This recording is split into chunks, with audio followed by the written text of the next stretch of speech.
अस्सलाम वालेकुम वरहमतुल्लाहि वबरकातुह।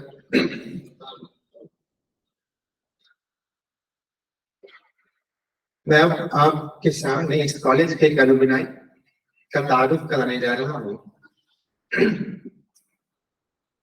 जिनकी शख्सियत सादगी का एक नमूना है। मैं इनके बारे में बताता चलूं। इन्होंने अपना BUMS government degree college Patna से साल 2002 बैच से कंप्लीट किया है और 2015 में RBSK राष्ट्रीय बाल सुरक्षा केंद्र सेंट्रल गवर्नमेंट की स्कीम है, जिसमें as a medical officer appointed अभी भी अपॉइंटेड है। इस पोस्ट पर अपॉइंट होने के लिए एक एग्जाम लिया जाता है जो ऑल इंडिया लेवल पर होता है। इस एग्जाम में भाई की रैंकिंग 3rd रैंक थी, ऑल इंडिया लेवल पे 3rd रैंक थी। उसके बाद उनकी पहली पोस्टिंग छपरा डिस्ट्रिक्ट में हुई थी। अभी डिपार्टमेंट ऑफ पॉलिटिक्स के सेकेंड ईयर में रिसर्च के काम अंजाम दे रहे हैं। ये इसी गुलिस्ता का एक ऐसा खूबसूरत फूल है जिसकी खुशबू से ये चमन और इस चमन की हवाएं आज भी फैजियाब हैं। मेरी मुराद डॉक्टर अफसन अहमद साहब, उनसे गुजारिश करता हूँ कि वो स्टेज पर तशरीफ लाएं।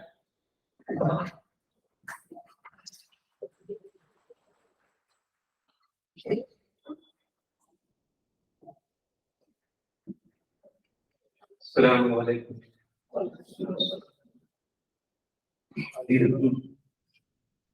अमीर उबैदुल्लाह में बल्कि डॉक्टर अमीर अब्दुल्लाह को मेरी तारीफ कुछ ज्यादा ही कर सलाहियत नहीं। छोटा सा तारुफ ये है कि मेरा नाम डॉक्टर अफसर अहमद है। मैं इसी कॉलेज का प्रोडक्ट हूँ। 2002 में एडमिशन हुआ था। के बाद डिफरेंट पटना में डिफरेंट अच्छे सेंटर में काम किया और उसके बाद 2015 में जैसे की बहाली आई। बहाली का तो पता है 2012 में आया तो 15 तक क्लियर हुआ। 3 साल लग गया उसको, केस हुए ये वो। और लेकिन पढ़ने का एक था कि हमको PG करना है। एक डिक्शनरी थी जो पहले वो कम सीट हुआ करते थे तो हम लोग NIM जाते थे, वहाँ एग्जाम देने पड़ता था। ऑल इंडिया लेवल तो था नहीं, हर कॉलेज अपना अलग अलग लेता था। बिहार में था नहीं। शादी वादी हो गई, बच्चे बच्चे हो गए, नौकरी, ट्रेनिंग, फिर बीच में लॉकडाउन आ गया। लॉकडाउन में हमारा एक भाई है जो अभी CCL में, उसको मैंने पढ़ते देखा कि हमको भी पढ़ना चाहिए। लॉकडाउन का फायदा हो गया, पढ़ लिया तो हो गया ऑल इंडिया में। तो इस तरह से हम आपके पीछे आगे फिर से पढ़ने पढ़ाने का सिलसिला शुरू हुआ। खैर, आज हम लोग को मेरा जो प्रेजेंटेशन है वो है an introduction to various medical services, यानी हिंदुस्तान में कितनी तरह के मेडिकल सर्विसेज प्रोवाइड किए जाते हैं गवर्नमेंट के जरिए या फिर विदाउट गवर्नमेंट, जो हम लोग को देखने में मिलता है उस पर मैं रोशनी डालूंगा। तो इससे पहले मैं कि उसको शुरू करना चाहता हूँ कि इंट्रोडक्शन हो जाए तो ज्यादा बेहतर था ताकि आपस में तारुफ हो जाए।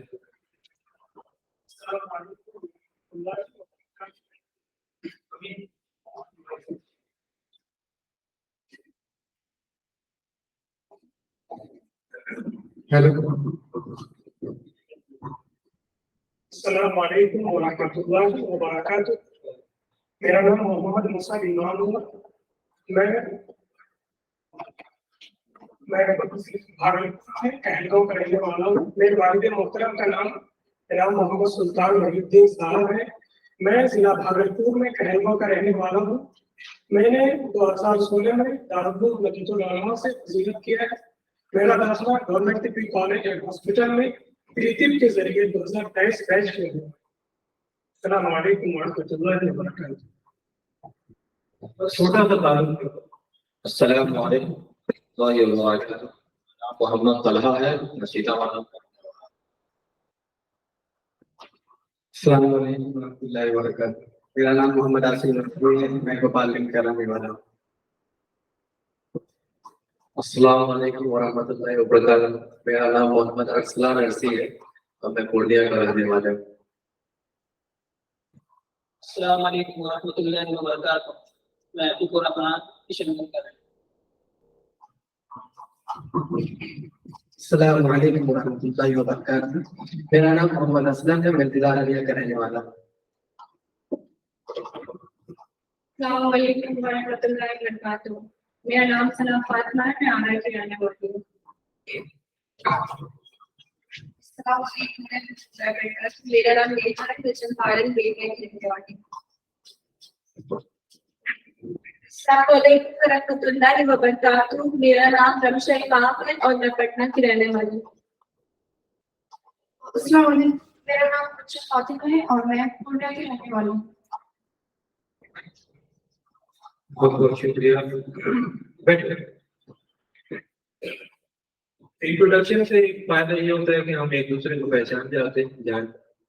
यहाँ कोई क्लास नहीं है, यहाँ हम लोग डिस्कशन के लिए आए। सबसे पहले आयुष का मतलब क्या होता है, कोई बता सकता है?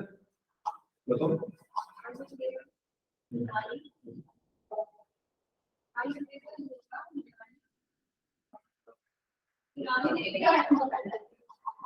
और कोई?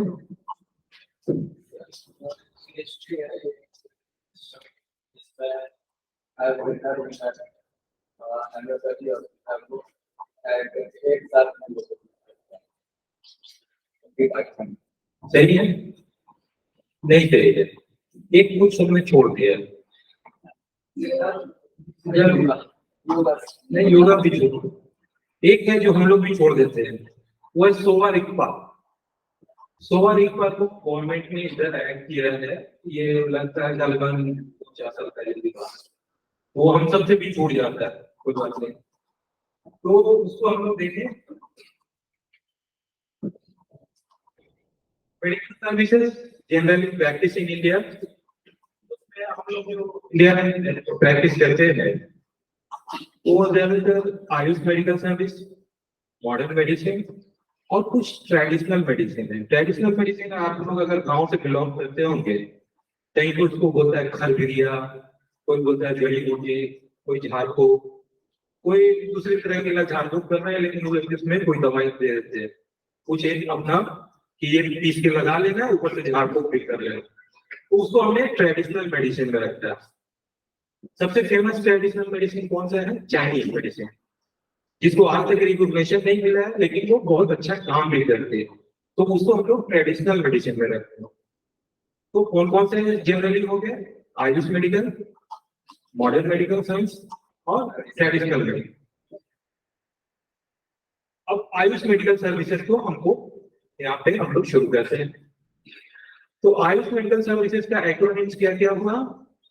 आयुर्वेदा, योगा, यूनानी, सिद्धा, होम्योपैथी, नेचुरोपैथी एंड सोवा रिक्पा।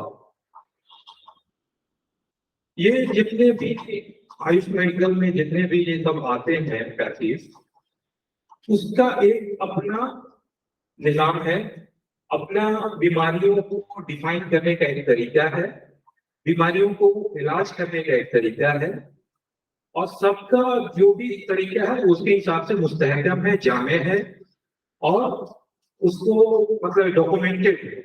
ऐसा नहीं है कि हवा हवाई बात है, वो जितने भी है। इसीलिए गवर्नमेंट ने इसके ऊपर एक मिनिस्ट्री बना दी, आयुष मिनिस्ट्री। ठीक है,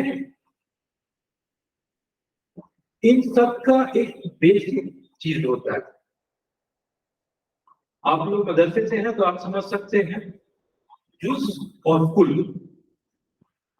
जुज और कुल, जुज का मतलब हो गया छोटे छोटे टुकड़े आम भाषण में, कुल हो गया उनका एक जमा। तो जितने भी आयुष मेडिकल में आएंगे सब जो है उससे कुल की तरफ जाते हैं, यानी इनका अप्रोच जो है वो हॉलिस्टिक होता है, जुज से कुल की तरफ जाना। मॉडर्न मेडिसिन क्या है? उल्टा है, वो कुल से जुज की तरफ जाते हैं। मिसाल के तौर पे पहले एटम की तरफ जाते थे, अब न्यूट्रॉन, प्रोटॉन, पॉजिट्रॉन, नेगेट्रॉन, क्या क्या सब आते जा रहे हैं। तो क्या होगा कि वो कुल से जुज की तरफ आए, और हमारा जो ये आयुष मेडिकल सर्विस है ये जुज से कुल की तरफ चलते हैं। ये बेसिक मतलब ये है। हम लोगों का मानना है, सबके अपने अपने तरीके हैं, तो आयुष मेडिकल वालों का मानना है कि ये हमारा तरीका ज्यादा बेहतर है, इसलिए चीजों को जमा करके एक जगह अगर हम कर लेते हैं तो हम किसी नतीजे पे पहुंच सकते हैं। बशर्ते ये कि अगर हम किसी चीज को बिगड़ा दें और बिगड़ते एक लास्ट में आ जाते हैं, इनफाइनाइट हो जाए, तो फिर हम वापस वहीं आ जाते हैं। जैसे मिसाल के तौर पे अगर कोई इन्फेक्शन है तो हमने पता कर लिया कि ये बैक्टीरियल इन्फेक्शन है। अब बैक्टीरिया में कौन सा बैक्टीरिया है वो भी पता कर लिया, ग्राम नेगेटिव है, ग्राम पॉजिटिव है। ग्राम नेगेटिव का भी पता कर लिया, अब इस पे कौन सा काम करता है तो एंटीबायोटिक्स काम करेंगे। एंटीबायोटिक्स में कौन सा एंटीबायोटिक्स लेंगे तो बैक्टीरियोस्टैटिक लेंगे, बैक्टीरियोसाइडल लेंगे, जो बैक्टीरिया को खत्म कर दे या उसको ग्रोथ को रोक दे। फिर उसमें डिवीजन आ जाता है कि बैक्टीरियोसाइडल है तो उसका मोड ऑफ एक्शन क्या है, इसका मोड ऑफ एक्शन क्या है। फिर वहां जाते जाते फिर एक जगह ऐसा आता है जहां हम कंफ्यूज हो जाते हैं कि आप क्या करते हैं। तो फिर हम क्या कहते हैं, इसको नाम दे देते हैं ऑटो इम्यून डिजीज या फिर डिजीज ऑफ अननोन ओरिजिन। जैसे एक सिंपल सा बुखार कभी कभी ऐसा बुखार आता है जो ठीक ही नहीं हो पाता मॉडर्न में, और वो उसको लाख कोशिश करते हैं ठीक नहीं हो पाता, फिर उसका नाम लिख देते हैं पायरेक्सिया ऑफ अननोन ओरिजिन, और उसकी दवा क्या चलती है, ट्यूबरकुलोसिस की दवा चलती है उसमें। तो ये एक हो गया, मतलब मैं किसी को बुरा नहीं कर रहा हूँ, किसी को अच्छा नहीं कर रहा हूँ, ये अपना अपने सोचने का एक तरीका है। तो हमारा जो तरीका है वो युद्ध से कुल की तरफ, इसी को मैंने इसमें दिखाया है। Basic concept and approach of AYUSH medical services क्या है। AYUSH medical system are based on definite medical philosophy. इनकी फिलॉसफीज हैं डेफिनिट हैं जो कि represent a way of healthy living with established concept. बिल्कुल कंसेप्ट क्लियर है इनके हिसाब से, और प्रिवेंशन ऑफ डिजीज और प्रमोशन ऑफ हेल्थ के लिए। और इनका जो basic approach of all this system on health, disease and treatment are holistic. समझ में आया? अब हम शुरू करते हैं आयुर्वेदा से, क्योंकि इंडिया में आयुर्वेद सबसे ज्यादा फेमस है।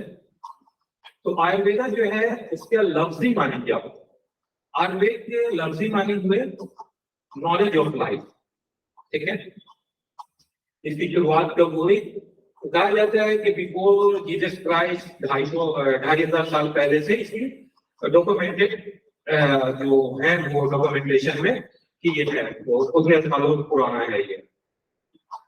आयुर्वेदा को ज्यादातर जो है उसको धर्म से जोड़ दिया जाता है, कहा जाता है कि ये इल्हामी है, इसको भगवान ब्रह्मा ने शुरू किया, और भगवान ब्रह्मा ने इसको फिर किसको सिखाया तो दक्ष प्रजापति और अश्वनी कुमार, इन दो देवताओं को भगवान ब्रह्मा ने दक्ष प्रजापति और अश्वनी कुमार को सिखाया। और ये लोगों से फिर देवता इंद्र सीखे। इंद्र ने किसको सिखाया? फिर इंद्र ने क्या किया कि दो पार्ट जो है सर्जरी और मेडिसिन, इन दोनों को अलग अलग कर दिया। सर्जरी को उन्होंने सिखाया इसको धन्वंतरी को। धन्वंतरी कौन थे? काशी के राजा थे। काशी कहाँ है? बनारस में। तो बनारस के वो राजकीय घर में पैदा हुए। कहीं कहीं पे कहा जाता है कि ब्रह्मा ने ही अवतार लिया धन्वंतरी के नाम पे, और वो काशी के राजा के घर पैदा हुए। तो खैर हम लोग को इससे मतलब है कि भाई ये आयुर्वेदा कहाँ से शुरू हुआ, कैसे कैसे आया। तो धन्वंतरी को सर्जरी सिखाई गई, और मेडिसिन जो है वो देवता भारद्वाज को सिखाया गया। देवता भारद्वाज के बारे में कहा जाता है कि उस वक्त दुनिया में लोग जो इबादत में मशगूल थे वो इबादत में कमी होने लगी। और इबादत में जब कमी होने लगी तो वहां ऊपर में भगवान ब्रह्मा ने एक काउंसिल बुलाया देवताओं का, कहा कि भाई इबादत में कमी क्यों हो रही है। तो कहा गया कि भाई नीचे जो है लोग बीमार बहुत ज्यादा है, तो बीमारों के इलाज करने के लिए ब्रह्मा जी ने देवताओं को बुलाया और उनसे कहा कि एक अपना रिप्रेजेंटेटिव भेजो ताकि हम उसको सिखा सकें। तो रिप्रेजेंटेटिव के तौर पे भारद्वाज को चुना गया और भारद्वाज जी जो है उनको मेडिसिन का तालीम दिया गया। कहाँ दिया गया? हिमालय के तराई में, हिमालय के कोर में, और वहां से वो लेके आए और फ्रॉम धनवंतरी को सुश्रुत एंड फ्रॉम भारद्वाज को वात्सल्य। अब धनवंतरी ने अपने चेला किसको बनाया? सुश्रुत को, जिसकी एक बहुत ही फेमस किताब है सुश्रुत संहिता, जो आयुर्वेद में एक माइलस्टोन है। इसके बिना जैसे हमारे यहाँ अल कानून है, उसी तरह वहां जो है सुश्रुत संहिता है। अब भारद्वाज ने मेडिसिन की तालीम किसको दी? अंतरी को। ठीक है, बेसिक प्रिंसिपल्स क्या है आयुर्वेदा के? बेसिक प्रिंसिपल्स पंच महाभूत। जैसे हमारा जिस्म जो बना है या दुनिया में जो जिस भी चीज की तख्लीक हुई, सृष्टि हुई, उसको अगर हम एनालाइज करें तो आयुर्वेद के हिसाब से वो इन 5 चीजों से मिलकर बना है। इसीलिए इसको हम लोग पंच महाभूत कहते हैं। अगर इसको तुम समझ जाओगे तो सारी एक चीज जो तुमको पढ़ना है उसमें एक चैप्टर है, तो ये वहां बहुत काम रहेगा। तो पंच महाभूत की चीजों को कहेंगे वायु मतलब एयर, तेजा मतलब फायर, अप मतलब पानी, और पृथ्वी मतलब अर्थ जमीन, और उसमें एक चीज जुड़ जाता है आकाश। हमारे यूनानी में ये 4 चीजें होती है। क्या क्या होते हैं? हवा, आग, पानी, मिट्टी। ठीक है, उसमें एक चीज जुड़ गया आयुर्वेद में, आकाश। उसको मैंने वहां पे लिखा है स्काई का मतलब उन्होंने इथेरियल स्टेट ऑफ मैटर कहा, वायु मतलब गैसियस स्टेट, तेजा मतलब फायर और एनर्जी, वाटर और लिक्विड, पृथ्वी मतलब अर्थ और हार्डनेस। किसी भी चीज में हार्डनेस लाने के लिए उसमें अर्जी मटेरियल का होना जरूरी था। अर्थ मतलब मिट्टी। जैसे कुम्हार एक बर्तन समझता है तो क्या करता है? कुछ मिट्टी लेता है, कुछ पानी लेता है, उसको गूंदता है, पानी और मिट्टी मिल गए, उसमें कुछ कला बनाने के लिए उसमें एयर की जरूरत होती है, तो एक शेप आ गया, कला भी बन गया। अब उसको मुस्तहकम करने के लिए आग की जरूरत होती है पकाने के लिए। तो इस तरह से हमारे यूनानी में जिस्म का कंसेप्ट है कि ये 4 चीजों से जिस्म बना है। क्योंकि ये बात हो रही है बीसी, तो बीसी में कोई ऐसा चीज नहीं था जिसे आदमी वो हाइड्रोजन, हेलियम और लिथियम बता सकता। तो उनके उसको जो फिलॉसफी ने काम किया वो बहुत बड़ी बात है कि उन्होंने इस तरह सोचा कि इसमें कुछ मिट्टी का कुछ ये है वो है। ऐसे भी अल्लाह ताला भी कहते हैं कि हमने इंसान को मिट्टी से बनाया और खनकती हुई मिट्टी से बनाया। ठीक है, कहीं पे लिखा कि वो सड़ी हुई मिट्टी है ना, आपको आज मैं नहीं आप बता सकते हैं, सड़ी हुई खनकती मिट्टी। इसलिए इंसान के मजाक अलग अलग है। किसी को अगर सिगरेट से बनाया तो सख्त मिजाज है, किसी को नर्म मिट्टी से बनाया तो नर्म मिजाज है। मिजाज का कंसेप्ट भी आएगा आपकी इस गाने में, जो सबसे माइलस्टोन है मिजाज। हम लोग यहाँ बात कर रहे थे क्या? So therefore the human body is also the result of the mixture of these 5 particles. The existence of airy matter is attributed to kala, time, space, manas and atma. अब ये जो चीजें बन गई तो ये अभी नॉन लिविंग है। इसको फिर लिविंग करने के लिए फिर ये 3 चीजों की कितना 4 चीज हुए ना, 4 चीजों का होना जरूरी है। जैसे काल, टाइम, स्पेस, मानस मतलब माइंड एंड आत्मा। जब तक कि आत्मा न जाएगी उसमें ज्ञान पैदा नहीं होगा। तो ये 4 चीज ये हो गया, 5 चीज वो मिला के हुए कहते हैं 9। इन 9 चीजों को क्या कहते हैं? नित्य द्रव्य। The 9 components are called नित्य द्रव्य और इटर्नल एलिमेंट। मतलब कि किसी को जानदार होने के लिए ये 9 चीजों का होना जरूरी है। अब आइए द कंसेप्ट ऑफ त्रिधातु और त्रिदोष। जैसे कि मॉडर्न में है कि किसी भी बीमारी का सबब इन्फेक्शन है, ठीक है। यूनानी में है कि किसी भी बीमारी का सबब उसके अखलाक में चेंजेस होना है, जो फिल्थ है, जो बॉडी फ्लूइड है, उसमें चेंजेस हो जाए तो उसमें बीमारियां पैदा होती है। आयुर्वेद में उसको त्रिदोषा कहा जाता है। त्रि मतलब तीन, दोषा मतलब क्या बोलेंगे, चेंजेस, ठीक है। The nature of human body and phase of health and disease depend on त्रिधातु और त्रिदोषा। त्रिदोषा क्या क्या हुआ? इसी को हम लोग अखलाक का नजरिया भी कहते हैं। जैसे यूनानी में 4 अखलाक का जिक्र है, 4 बॉडी फ्लूइड का जिक्र है, इसके बैलेंस, क्वांटिटी और क्वालिटी दोनों अगर सही है, बैलेंस है, तो इंसान सेहतयाब है, सेहत उसका बरकरार है। तो अखलाक का नजरिया के हिसाब से क्वालिटी एंड क्वांटिटी दोनों बराबर होनी चाहिए। यूनानी में हो गया 4 खेल, क्या क्या? सौदा, सफरा, बलगम, खून, यानी ब्लड, बाइल और बेलगम और ब्लैक बाइल, जिसको हम लोग सौदा कहते हैं। तो ये 4 चीज अगर अपने क्वांटिटी और क्वालिटी में इक्वल है, अपने तनासुब के हिसाब से बेहतर है, अपने एज के हिसाब से जो उसका होना चाहिए वैसे है, तो आदमी स्वस्थ है। उसी तरह आयुर्वेद में त्रिदोषा है, बात, पित्त, कफ, ठीक है। बात हो गया result after mixing of akasha and vayu, जिसको हम लोग रूह कहेंगे। हवा जो हमने सांस से लिया और जो आकाशा है वो अगर मेल में जो बनता है उसको हम लोग वात कहते हैं।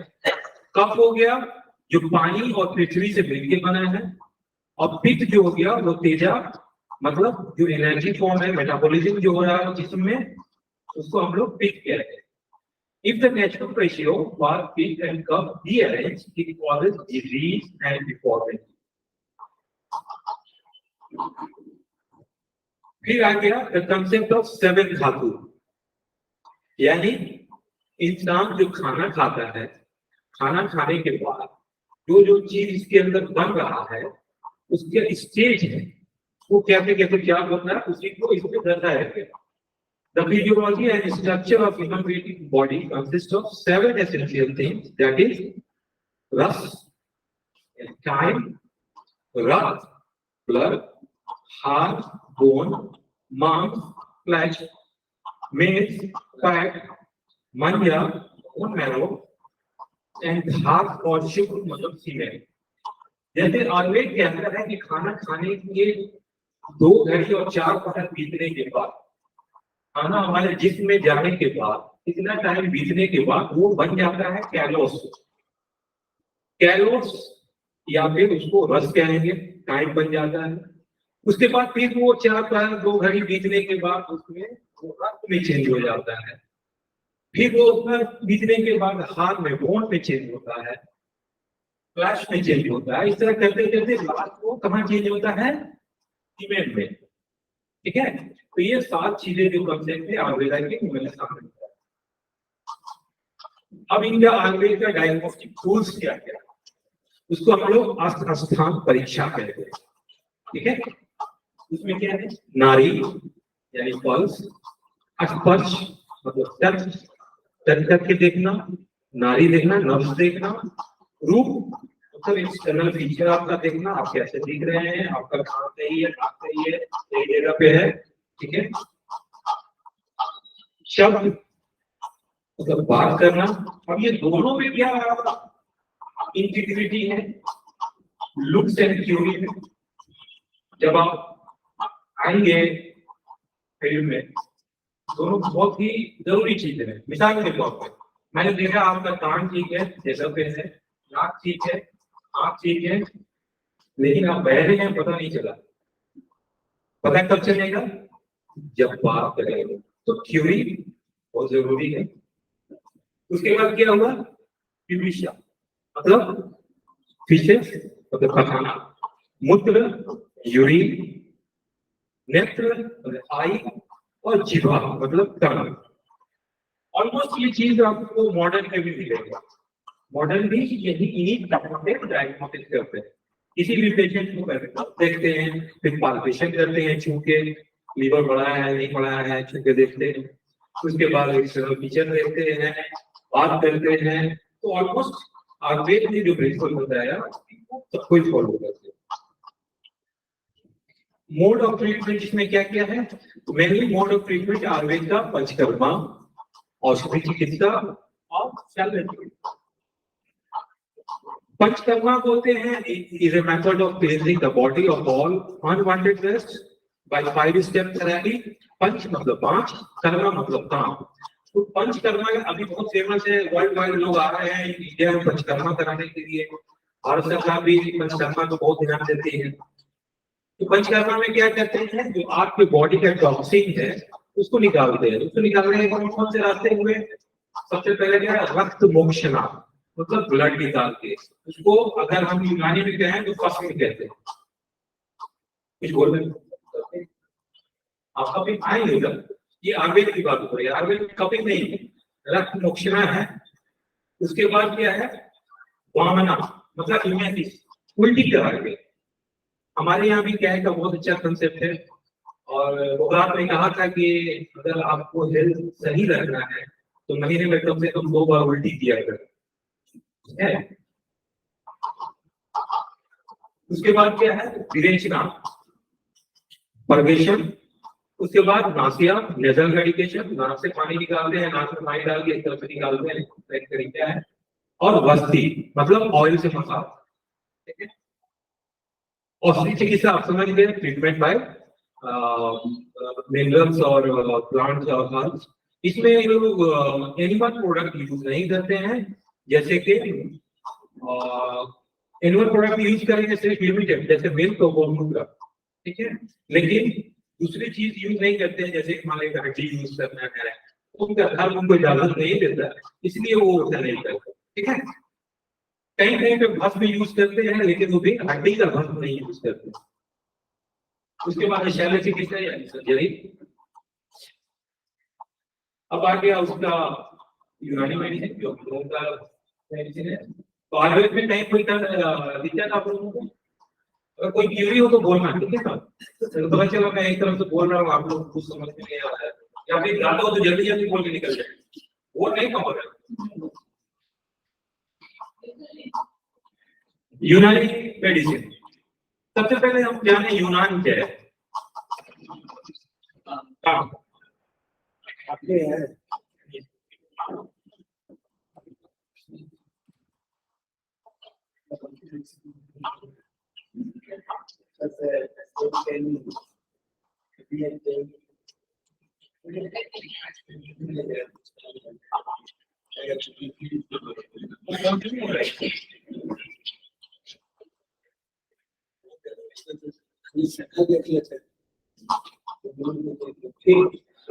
ठीक है, चल रहा है। जो दिक्कत आप लोगों को कुछ समझ में आ रहा है? इस प्रोग्राम की अहमियत क्या है? मतलब इससे यहाँ शुरू होने से पहले आपके जहन में बहुत सारी बात आ जाएगी, तो बाद में नहीं मिल सकती। बाद में तो क्लास होगा, लेकिन एक्स्ट्रा अन्य सारी बातें जो है क्या क्या है ठीक।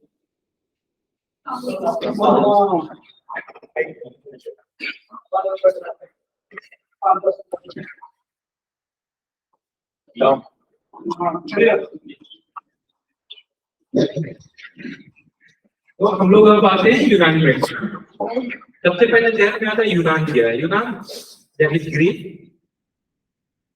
जिस वक्त यूनान के बारे में कहा जाता है कि उस वक्त पूरी दुनिया में अंधेर था, और यूनान सबसे बड़ा गढ़ था फिलोसफी का और हुनर का। सारी दुनिया में अंधकार फैला हुआ था, लेकिन यूनान जो है इल्म से रोशन था। तो वहां जो है इस यूनानी मेडिसिन की शुरुआत हुई। उससे पहले इसका जो फाउंडर है वो बुखार है, जैसा कि सबको आप भी जानते हैं, हिप्पोक्रेट। ये सबसे बड़ा अल्मियन कहें या कुछ नामी कहें या कुछ किस्मती कहें कि मॉडर्न मेडिसिन के भी बुखार ये फादर है, हमारा भी बुखार की है, पता नहीं दोनों के दो कोई कौन है, या तो हम ही वो आपको नहीं आप देखिए तो उसमें ब्रह्मा जी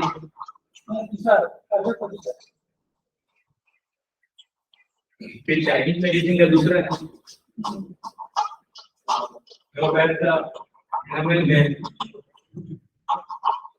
अब तो बुखार का जो टाइमलाइन है वो 377 से 460 बीसी है। फादर ऑफ यूनानी मेडिसिन क्या कहते हैं? बुखार को इसलिए फादर ऑफ मेडिसिन कहते हैं कि जिस वक्त बुखार थे इससे पहले ठीक जो है वो इल्म की रोशनी में नहीं थी, इल्म के जमरे में नहीं था। वो क्या था? जादू, टोना और झाड़ फूक, यही था जो मतलब एक पुरोहित ही कर सकता था, एक ब्राह्मण ही कर सकता था, एक बड़े घर का ही आदमी कर सकता था, राजा कर सकता था, कोई छोटा आदमी नहीं कर सकता था, कोई गरीब आदमी नहीं कर सकता था। तो बुखार ने इस चीज को खत्म किया, इसीलिए उसको फादर ऑफ मेडिसिन कहा जाता है। उसने एक उसूल बनाया, रास्ता बनाया कि इस चीज में ये फॉलो होगा, इस चीज में ये दवाएं की जाएगी, ये अगर चीज है तो ये बीमारी है। उससे पहले जो जिसको समझ में आता था वो करते थे, डॉक्यूमेंटेड नहीं था, और वो एक किसी खानदान में चल रहा है तो चल रहा है, वो पूरा फैला हुआ नहीं था। जब दुनिया बनी तो उस वक्त से साइंस अपने वजूद में है। कैसे है? आप सोचे होंगे या कभी पढ़े होंगे कि भाई सबसे पहला इजाद हुआ साइंस का वो क्या था? आग जलाना या फिर चक्का बनाना।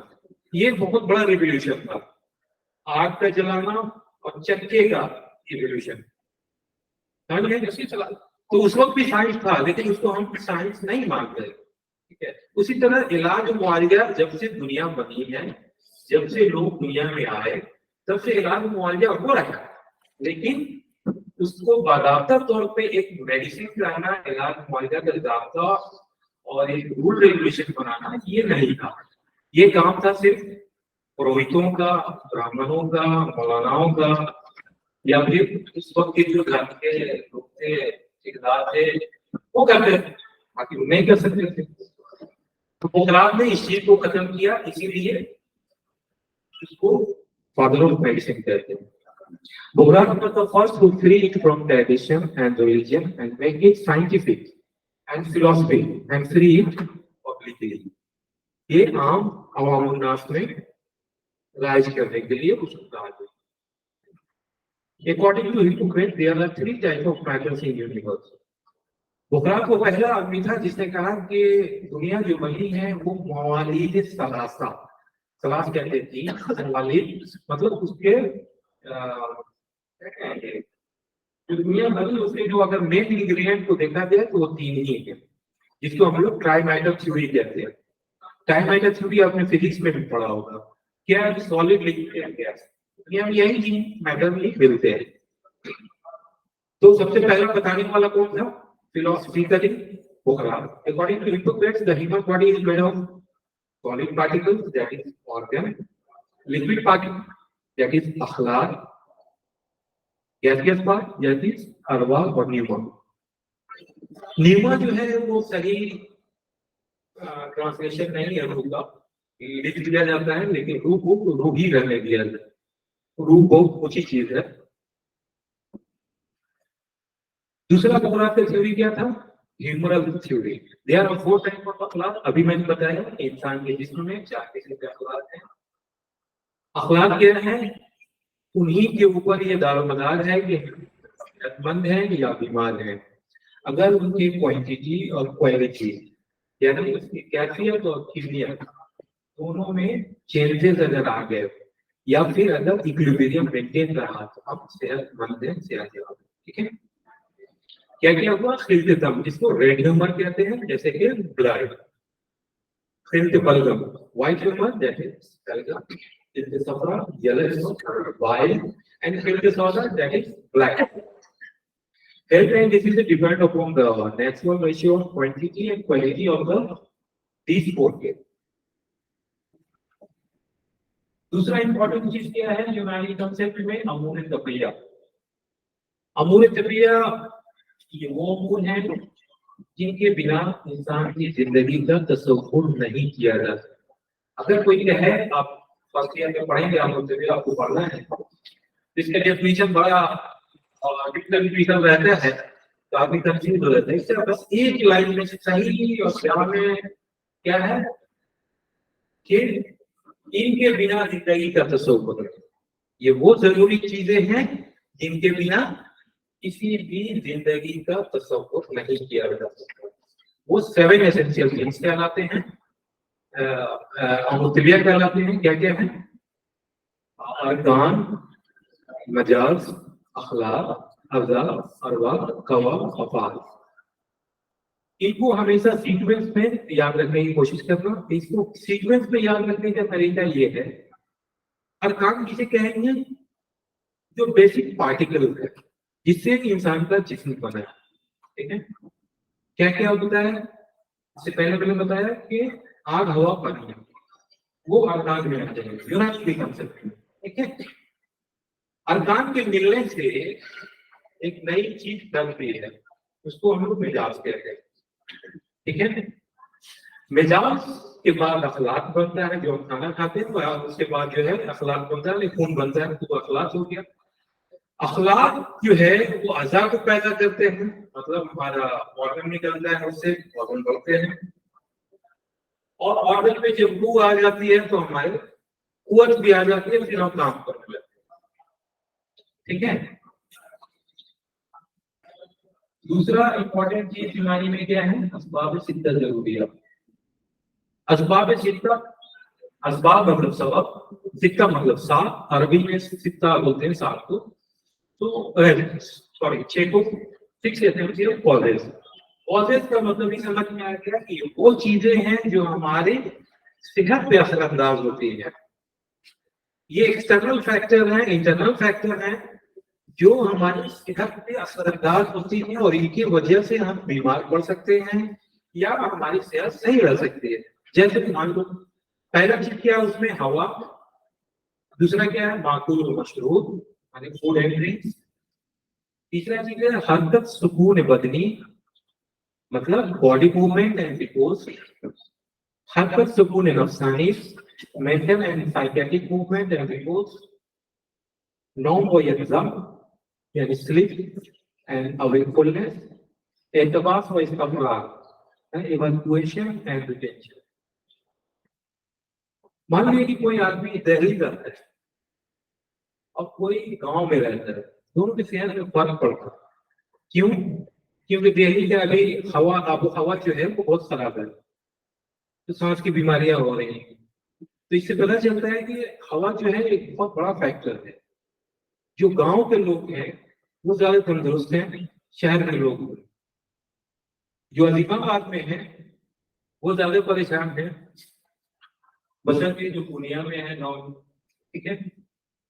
तो कहने का मतलब है कि हवा एक बहुत बड़ा कॉज है।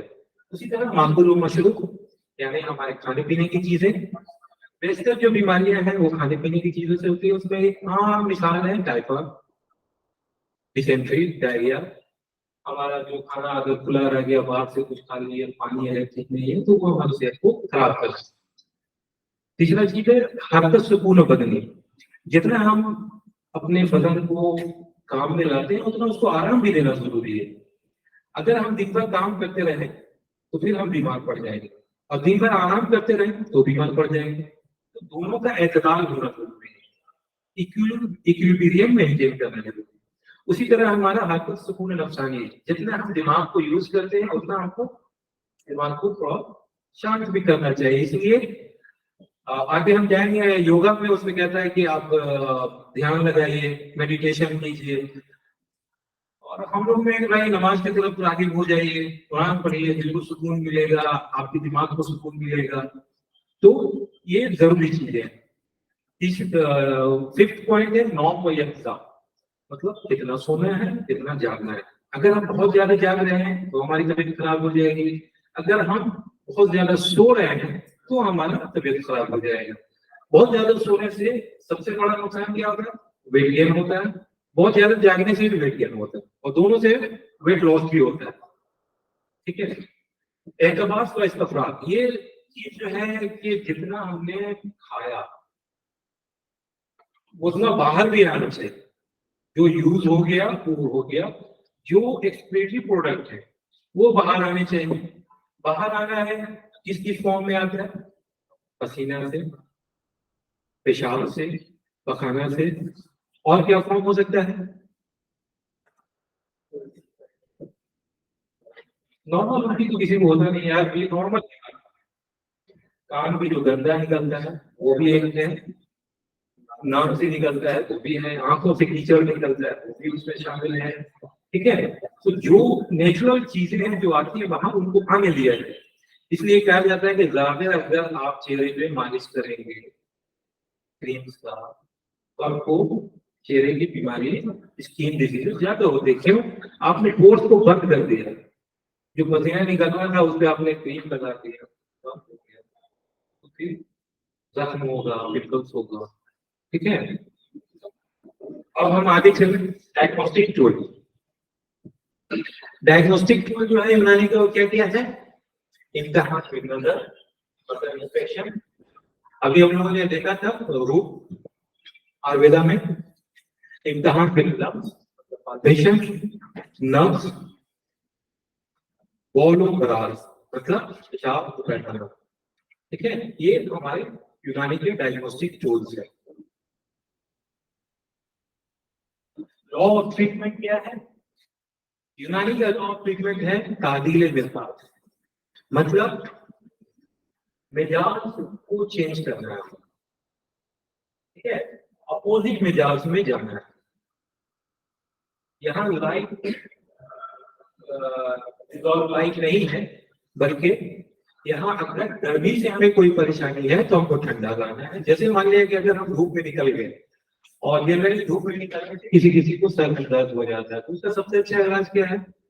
गर्मी को हम कम करेंगे, हवादार जगह पर बैठेंगे, हमको आराम मिल जाएगा। ठीक है, कभी कभी ऐसा होता है कि हम ठंडी से परेशान हैं, तो हम क्या करेंगे? गर्म चीजें लेंगे। तो यूनानी का लॉज क्या है? तादील मिजाज, मतलब अपोजिट डायरेक्शन में इलाज करना।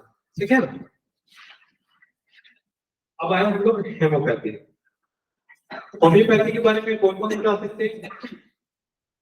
देखो मोनोटोनस हो जा रहा है एक तरफ से, कोई बताओ कुछ। होम्योपैथी जो है combination of two Greek words, that is homoios मतलब सिमिलर, पैथोस मतलब सफरिंग। इसमें क्या कहता है कि अगर कोई आदमी किसी चीज से यूज करने से बीमार पड़ जाता है, अगर नॉर्मल आदमी किसी चीज के यूज करने से बीमार पड़ जाता है, बीमारी हो जाती है, तो वही चीज उस तरह की बीमारी में अगर कोई ग्रसित है तो उसको दिया जाए तो वो फायदा। मोटा मोटी से क्या समझे? अगर किसी चीज से, मतलब चाय पीने से अगर हमको एसिडिटी हो गई, मैं नॉर्मल हूँ, हमको एसिडिटी हो गई, तो जो नॉर्मल है जिसको एसिडिटी हुआ है उसको हम चाय दें। तो ये मोटा कोई भाषा हुई, ऐसा नहीं कि चाय पिला, देखो समझ गया? लाइफ विदाउट लाइफ नहीं है। हेमोपैथी ये कैसे है? यहाँ लाइफ विदाउट लाइफ है। उसको हम लोग इसका जो फादर हुए वो सैमुअल हैनामैन है, जिन्होंने 1796 में कहाँ के थे? जर्मन के थे। और ये सुन के ताज्जुब होगा कि सैमुअल हैनामैन जो है वो मॉडर्न डॉक्टर थे, वो होम्योपैथी डॉक्टर नहीं थे। उन्होंने मॉडर्न का प्रैक्टिस करते थे, बाद में उनको मॉडर्न के साइड इफेक्ट्स देख के उनको बहुत गुस्सा आया, और जो एलोपैथ वर्ड है उन्होंने यूज किया। एलोपैथ का मतलब होता है, मतलब कि गंदे लोग। अगर उसका मीनिंग तुम जाके देखोगे तो उसमें वेल प्रैक्टिशनर, उन्होंने अपने ही पैथी को गाली दी और कहा कि ये एलोपैथ है, ये अलग लोग हैं, ये गलत प्रैक्टिस करते हैं। ठीक है, और वो था मॉडर्न और बन गए होम्योपैथ के। दो चीजें उनको बहुत परेशान कर रही थी, एक था कि उसका टेस्ट, मॉडर्न का जो टेस्ट है वो बहुत खराब था, दूसरा वो डोज बहुत ज्यादा डोज था, और तीसरी चीज क्या थी, उसके साइड इफेक्ट। इसलिए उन्होंने हेमोपैथी की शुरुआत की। तो हेमोपैथी क्या किया है, फॉलो ए हॉलिस्टिक अप्रोच। पहले ही कहा था कि जितने भी आयुष सिस्टम है वो हॉलिस्टिक अप्रोच लेते हैं। और क्या है, inner balance of the individuals on mental, physical, emotional and spiritual level. ठीक है, इसमें एक वर्ड है सिमिलिया सिम्बिलिस क्यूरेंटर, मतलब इसका मतलब क्या हुआ,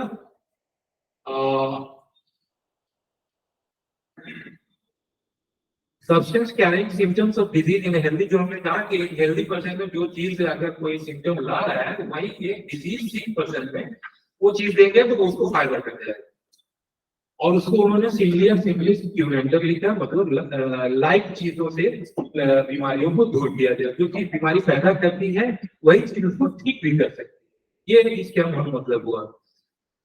और दूसरा क्या है, लॉ ऑफ मिनिमल डोज। आपने देखा होगा कि होम्योपैथ के प्रैक्टिशनर अक्सर कहते हैं कि इतना पानी लेना है, उसमें 1 चम्मच डालना है, उसको फेंक देना है, फिर पानी लेना है, फिर फेंक देना है, फिर पानी लेना है, फिर फेंक देना है। तो बड़ा अजीब लगता है, लेकिन जब मैंने इसको पढ़ा तो उसमें कहा कि इतना डाइल्यूट करना है, इतना डाइल्यूट करना है कि जो ओरिजिनल मॉलिक्यूल है उसमें ना रहे, तो ये ज्यादा फायदा करे। ठीक है, ये इनका कंसेप्ट है। इसीलिए ये लोग खुद लो डोज की बात करते हैं, लेकिन देते हैं दवा ग्राम में। 1 ग्राम 2 ग्राम, पहले तो सुन के घबरा जाता है, ग्राम खाएगा पता चला छोटा सा ग्राम। एक हमारा साथी था, जब हम लोग फर्स्ट ईयर में थे तो उसके बाल झड़ रहे थे, एक हम पैकेट में थे, उनके यहाँ गए हम लोग, उन्होंने कहा कि किस साबुन से नहाते हो, नहीं पहले लिखा उन्होंने दवा हुआ, बोला कि रीन साबुन से सर धोना है। तो सर पकड़ के बैठ गया, बोला कि सर रीन साबुन से, डर लगा कि कौन सा बच गया। तो मिनिमम डोज की बात कर रही थी, तो उसी में हमने एक बार एक्सपेरिमेंट किया, उसे दवा दिए थे कि उसको एक चम्मच डालना है 1 गिलास पानी में, फेंक देना है, फिर एक गिलास पानी भरना है, फिर फेंक देना है, मतलब 4 बार फेंकने के बाद 5वें बार पूरा पानी भर के उसमें से 1 बूंद ले लेना है। कहा कि ये लगता है कि बेवकूफ बना रहे, उस पानी को छोड़ दिया। कुछ देर के बाद हम देखे कि उसमें छुट्टी लग गई, 5 बार फेंक छठे बार में छुट्टी कैसे लग गई, इसका मतलब कुछ ना कुछ इसमें है। तो उनका अपना फिलॉसफी है, बस हम लोग जोक के लिए इस तरह से बोल देते हैं, लेकिन वो उनका फिलॉसफी है मुझे। अब आ गया योगा। योगा जो है बड़ा फेमस है, कोई तारीफ का मोहताज नहीं है, लेकिन आज कुछ उसके साथ जो जुड़ी हुई हैं तो लोग समझते हैं कि सिर्फ हाथ पांव सीधा करने को योगा कहते हैं, ऐसा नहीं है। योगा जो है वो बहुत ही ब्रॉड टर्म है। ठीक है, yoga according to Oxford University, yoga means to hear. Yoga has been derived from the Sanskrit word yuj, that means to yog or simply to unite. मतलब योगा जो है सबसे बड़ी चीज क्या कहता है, इत्तेहाद की बात करता है, इत्तेफाक की बात करता है, हम आहंगी की बात करता है, सद्भाव की बात करता है। ठीक है, इसमें क्या है, कहता है कि आप अपने स्पिरिट को इतना पाक और साफ कर लीजिए कि आप गॉड के स्पिरिट से मिल जाए। ठीक है, उसका मूड एक उस तरीके बनता है, जैसे योग करने वाले को योगी कहते हैं। योगी का सबसे सुनने लगता है कोई पाक आदमी होगा, परहेजगार होगा। तो इसमें सबसे बड़ी चीज है जो उसका लॉज है कि योग करने वाला कभी झूठ ना बोले, योग करने वाला कभी चोरी ना करे, योग करने वाला हमेशा जो है ब्रह्मचर्य का पालन करे। तो ऐसा अगर कोई है योगी और योग करने वाला, तो बेशक उसको कोई बीमारी नहीं होगी, क्योंकि तिब्बे नबी जब आप पढ़ेंगे तो उसमें लिखा है कि अल्लाह ताला ने इंसान के जिस्म को, दिल को जो बीमार किया वो 2 चीजों से, एक हसद से और एक लालच। ठीक है, तो यहाँ योग भी यही कह रहा है कि आप जो है इन सब चीजों से दूर रहिए, झूठ मत बोलिए, लालच मत कीजिए। ठीक है, तो क्या आपने बोला union of the individual spirit with the universal spirit of God. Yoga is a combination of practices. क्या क्या कॉम्बिनेशन ऑफ प्रैक्टिसेस। सिर्फ हाथ पांव सीधा करने का योग दिवस मनाने का तरीका सही नहीं है। इसमें क्या है, कॉम्बिनेशन ऑफ प्रैक्टिसेस है which defines the way we engage with the world to create harmony। बहुत अच्छा इसका कंसेप्ट है। It boosts physical health and brings mental peace। Maharshi Patanjali is known as the father of yoga। Yoga इसको अष्टांग योगा कहते हैं। तो क्या क्या है, यम, नियम, प्रत्याहार, धारणा, आसन, प्राणायाम, ध्यान, समाधि। समाधि जो है ये इसका एक ऐसा रूप है जब ये स्टेप वन होता है। यमा का मतलब होता है कि आप झूठ ना बोले, सच बोले, इस तरह की चीजें करें जिससे लोगों को परेशानी ना हो, तो उसको यमा कहते हैं। नियम, आप अपने आत्मा को समृद्धि पे लाए, ठीक है। प्रत्याहार में उस तरह कोई चीजें मैं भूल रहा हूँ। आसना हो गया, आसन से हम लोग कर करके उसको समझते हैं कि योगा है। आसन एक पार्ट है। उसके बाद जो प्राणायाम, प्राणायाम का मतलब होता है ब्रेथ कंट्रोल, अपने ब्रेथ पे कंट्रोल रखना, ठीक है। ध्यान, मेडिटेशन, जो अभी हम लोग बात कर रहे थे, मेंटल पीस की बात कर रहे थे अस्बाविया में, वो आ गया यहाँ ध्यान, ठीक है। समाधि जो है ये एक सबसे ऊंची चीज है जहां योगी अगर पहुंच जाता है तो फिर वो दुनिया से बेखबर हो जाता है और वो समझिए कि जिंदा नहीं है। वो मतलब उसकी आत्मा जो है वो निकल गई और शरीर बचा हुआ है, उसी को समाधि से, ठीक है। अब आए हम नेचुरोपैथी। टाइम बहुत हो गया क्या?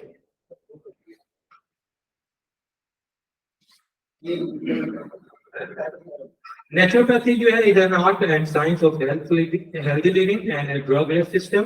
सबसे बड़ी इनके बात क्या है नेचुरोपैथी में, ये ड्रग लेस सिस्टम है, इसमें कोई ड्रग यूज नहीं होता है। नेचुरोपैथी का मूल मंत्र क्या है कि हमारा जिस्म जो है वही इलाज करता है, वही हमें बीमार करता है। हमको अपने जिस्म को जो हमारी बीमारी है वो हमारा जिस्म ही इलाज करेगा, बस उसको नेचर के ऊपर छोड़ देना है। और जो सबसे बड़ा मेडिसिन है वो हमारा फूड है।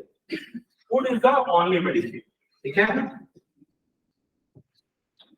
इसके कुछ इंपॉर्टेंट ट्रीटमेंट्स हैं जैसे mud pack, mud bath, spinal bath, spinal sprain bath और स्टीम बाथ, सोना बाथ। इस तरह से exercise therapy, acupressure, acupuncture, magnet therapy, ठीक है।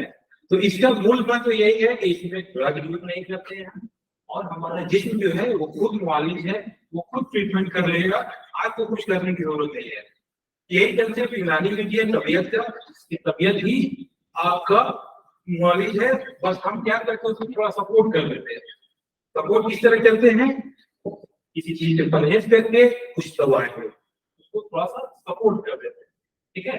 यूनानी में भी कहता है कि असल मुआलिज क्या है, हमारी तबीयत है।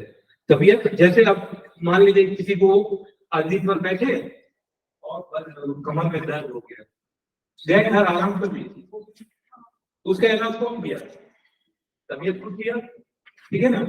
छोटे मोटे दाने निकलते हैं बदन में, उसको कुछ नहीं करते, फिर ठीक हो जाता है, तबीयत उसको चेंज किया, उसी को हम लोग इम्यूनिटी भी कहते हैं, ठीक है। मोड ऑफ ट्रीटमेंट क्या क्या है नेचुरोपैथी में, diet therapy, fasting therapy, mud therapy, hydrotherapy, mesotherapy, acupressure, chromotherapy. Chromotherapy कोई बता सकते हैं, कलर से इलाज करने को क्रोमोथेरेपी है, ठीक है। उसमें डिफरेंट कलर से, जैसे कहता है कि अगर आपकी दीवारें घर की छत है रेड कलर में आपने किया तो आपका ब्लड प्रेशर बढ़ा हुआ। आप अगर दिन भर किसी रेड चीज को देख रहे हैं तो ऑब्वियस है कि आपका ब्लड प्रेशर बढ़ा रहेगा, आप उससे में हमेशा रहिएगा। अगर आप ग्रीन चीजों को देख रहे हैं तो आप शांत रहिएगा, आपका ब्लड प्रेशर ठीक रहेगा। व्हाइट चीज सबसे अच्छी है, ग्रीन व्हाइट, ठीक है, तो उसको क्रोमोथेरेपी कहते हैं।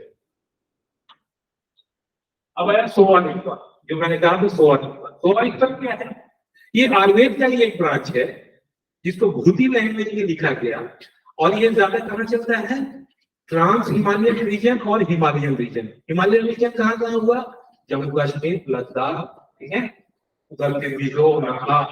फिर ट्रांस हिमालयन रीजन कहाँ हुआ, दार्जिलिंग। इधर जो हम लोग के सबसे नजदीक जो हो गया वो दार्जिलिंग में सोआरिंपा का यूज होता है। ज्यादातर लोग बुद्धिस्ट लोग इसको यूज करते हैं। और ये वाघ भट्ट की एक किताब है जिससे 75% इसका इलाज मुआवजा का जो भी वाघ भट्ट में लिखा हुआ है वही नीचे यहाँ पे लिखा हुआ है। इसलिए ये एक छोटा सा ब्रांचिंग समझ लो जो कि अलग लैंग्वेज में लिखा हुआ है। और इसमें जो ट्रीटमेंट के जो चीजें हैं वो गूगल, त्रिपुरा, अशोका, हरिद्रा, इसमें ज्यादा नहीं है। ठीक है, इसके बहुत अच्छे अच्छे कॉलेज भी हैं, वही है सिक्किम में है और यहाँ दार्जिलिंग में भी है। Sowa Rigpa is based on the principle of नागिया साउंड, माने संस्कृत क्या हुआ त्रिदोषा। त्रिदोषा अभी हमने पढ़ाया था बाघ तीज का, उसी को इसमें क्या कहते हैं नागिया साउंड एंड जम वन नगरा। ठीक है, उसको पंच महाभूत कहते हैं।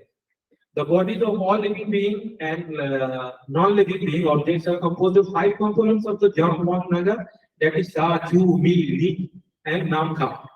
समझ में आया? पृथ्वी, जल, अग्नि, वायु एंड आकाश को लिखा हुआ। ठीक है, इसी के ऊपर इनकी फार्माकोलॉजी है, पैथोलॉजी है, इंटरप्रिटेशन का तरीका है।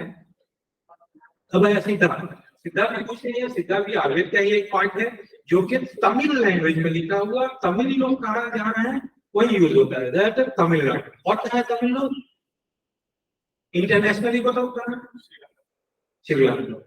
तो श्रीलंका में भी इसका बहुत ज्यादा यूज है। ठीक है, तो सिद्धा जो है one of the oldest medicine system originated in Tamil Nadu. इसको भी बोलते हैं कि लॉर्ड शिव ने शुरू किया था, फिर वहां से यहाँ आया और उन्होंने जो है 18 सिद्धार्थ मतलब 18 सिद्धार्थ को ये उन्होंने नाम के तौर पे जैसे भी दिया, फिर उन लोगों ने वो फैलाया।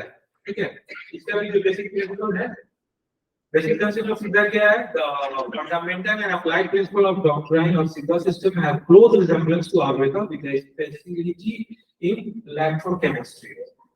ठीक है, according to Siddha, a system of human body is the replica of the universe, and so are the food and drug irrespective of their origin.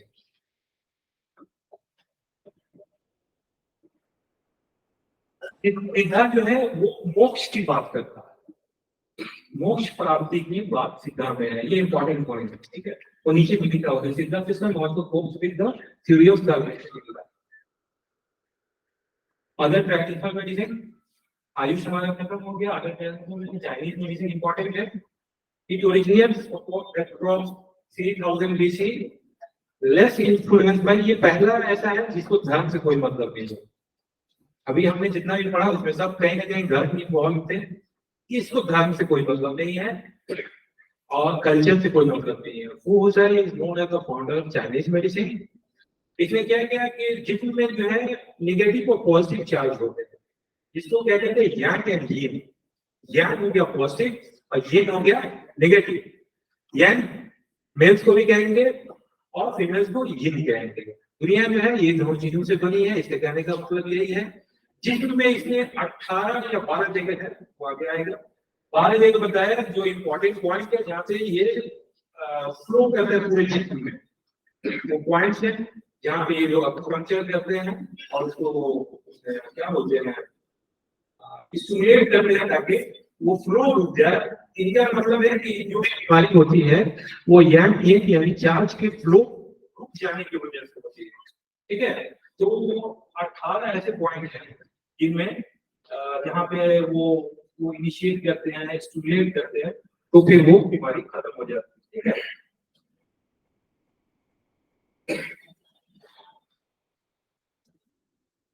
Biochemical elements की ये भी बात करते हैं जैसे water, soil, woods, fire and metals. ठीक है, टीकुआ 8 different step.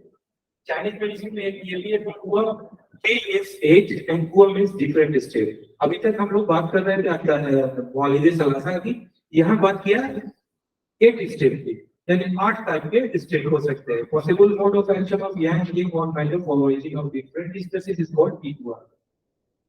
According to Forsyth, the pathology of disease is due to the balance of yang and yin। ये हम बता चुके। 12 main vessels हैं जहाँ से वो yang and yin का फ्लो होता है, उन्हीं को वो लोग स्टिमुलेट करते हैं। स्टिमुलेट करने का तरीका क्या हो सकता है? पंक्चर हो सकता है, मसाज हो सकता है, वहां पे आग से वो लोग डालते हैं। कहीं कहीं पे वो एक तरीका होता है, जैसे कापूर जलाते हैं ना लोग, तो पैसा हुआ या कोई चीज वहां पर रख के उस पर आग लगा देते हैं और उससे फ्यूमिगेशन होता है। ठीक है, उसका भी एक टर्म है जो मैं भूल रहा हूँ, एमॉक्सिबक्सन कहते हैं उसको, आपको पंक्चर मतलब एमॉक्सिबक्सन। ठीक है, अब आ गया ये मॉडर्न मेडिसिन। मॉडर्न मेडिसिन सब कोई जानते हैं, बेस्ड ऑन किस पे, इन्फेक्शियस थ्योरी पे। फादर कौन है, हिप्पोक्रेट, सोक्राटिस इसके फादर है, यानी सब चचेरे भाई लोग। That's all, thank you.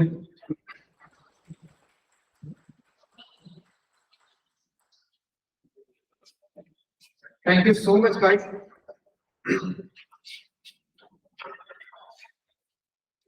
Your voice is sweet to ears, and it's just like wow. I appreciate your insightful lecture today. Your inputs has been truly valuable, and I'm thankful for the opportunity to learn from your lecture. Thank you so much. Lunch break हो गया ना? मैं recording बंद कर रहा हूं।